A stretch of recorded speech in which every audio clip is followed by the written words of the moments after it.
9 a.m. ET after a crushing playoff loss in January 2005, then New York Jets coach Herm Edwards decided to change offensive coordinators. He fired Paul Hackett after 4 seasons and hired Mike Heimerdinger, and did it so quickly that Hackett and Heimerdinger actually crossed paths that day in the team facility. As Hackett went in to clean out his office, Heimerdinger arrived to start his new job. That snapshot pretty much sums up the history of the Jets' offensive coordinator job, which should be sponsored by a famous burger chain, In-N-Out.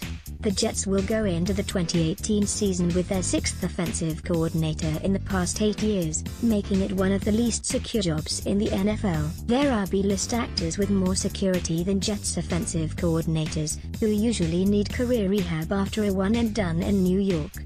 The last person to go directly from Jets OC to an NFL head coaching job was Joe Wharton in 1983, an in-house promotion after Walt Michaels was fired. Coordinator year's top ranking, Pete's outcome Mike Heimerdinger 200529 fired Brian Schottenheimer 2006 119 fired Tony Sperano 201228 fired Marty Mornhinweg 2013 1428 fired Chan Gailey 2015 1611 retired John Morton 201724 fired Spinth. The new man in the revolving door is Jeremy Bates, who landed his first job as a quarterbacks coach under, wait for it, Heimerdinger in 2005. No team does strange symmetry quite like the Jets. It was a one-year gig, of course, as the entire coaching staff got cleaned out after a disastrous 2005 season. Bates returned last season as the quarterbacks coach, then got bumped up when John Morton was fired in January after 1 year. "It's exciting," Bates said of his new job as the offensive boss. "It's a fun responsibility. It's also an enormous responsibility, because he will have the greatest impact on rookie quarterback Sam Darnold, the hope of the entire franchise. No relationship at one Jets drive is more important than the one between Darnold and Bates, who will double as the quarterback's coach. In other words, they will be together for 12 to 14 hours a day, talking ball. If Bates can mold Darnold into a franchise quarterback, the OC curse will be history, fittingly, via a player from OC, Orange County, California. It will be a fascinating dynamic because, once upon a time, Bates was a Darnold in the coaching profession, young, talented and so full of potential. He had a chance to be Sean McVay before anybody knew about McVay. Bates was a coordinator by age 34, but he was fired after only 1 year. 2010, with the Seattle Seahawks. He did 1 season as the Chicago Bears quarterbacks coach, 2012, then took a 4-year break from the NFL. At the time, he was regarded by those in the industry as a smart coach who needed to improve his people's skills. He spent part of his hiatus in the mountains, hiking the Rockies while seeking clarity in his life. By all accounts, he gained maturity and perspective during his time away.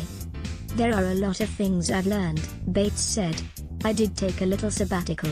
Anytime you get fired, you can look at it one or two ways. You can either not think about it and try to become a better person and a better coach, or you can just move on. I obviously took a lot of time by myself and thought about some things, and I look forward to seeing how they turn out."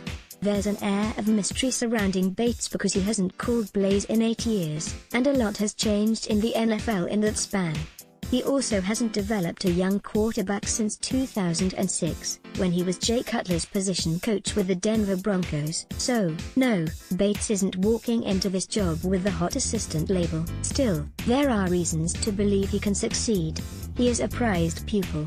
Darnold, drafted 3rd overall, is the Jets' best quarterback prospect since Mark Sanchez in 2009. You can't mold a hunk of clay into something special unless, well, you have actual clay.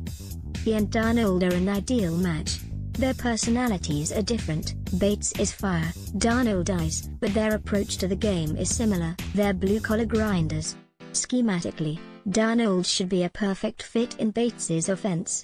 The Mike Shanahan version of the West Coast system. It's a quick rhythm passing attack that also allows the quarterback to throw on the move. One of Darnold's strengths, his 79.4 accuracy percentage last season on quick concepts. 3-step drops, ranked number 1 in the country, according to Pro Football Focus. Bates sees the game through the eyes of the quarterback because he played the position in college.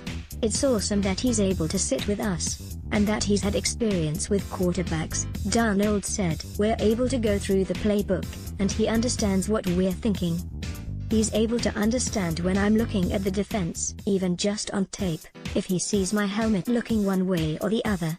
He understands what I'm thinking, just because he's coached quarterbacks for so long and because he was one. It all goes hand in hand. Jeremy Bates and Sam Darnold, 14, will be spending a lot of time together this fall. Noah K. Murray, USA Today Sports. There's a single vision on offense. That wasn't the case last season, as the offense was an amalgam of different philosophies. Morton wasn't the right fit for the team, said coach Todd Bowles, who wanted a better mesh between the passing game, Morton's specialty, and the running game. The Jets shouldn't have those issues this season. Bates is reunited with new offensive line coach Rick Dennison, who holds the title of run game coordinator. Dennison also is a Shanahan disciple. In fact, he and Bates were members of Shanahan's Denver staff from 2006-08. Back then, Bates and Dennison collaborated on the weekly game plans, with Bates calling a majority of the plays.